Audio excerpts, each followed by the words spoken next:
20 бугарски интелектуалци бараат од УНЕСКО да го спречи присвојувањето на бугарскиот јазик, историја и култура од страна на Република Македонија.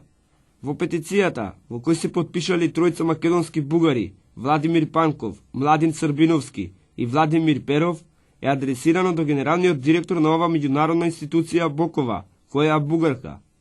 Тие инсистираат Бокова да преземе нешто за кој, како што велат, бугарскиот јазик во Македонија повеќе да не се прогласува како македонски.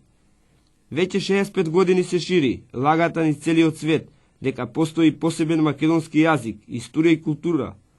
Ние сме непоколебливи дека вистината треба да ја дознае целиот свет. Вардарска Македонија, која денес ќе окупира Република Македонија, отсекогаш била географски термин, неразделив од бугарската култура и историја. Постојат многу историски факти кои го потврдуваат тоа, стои во петицијата до УНЕСКО.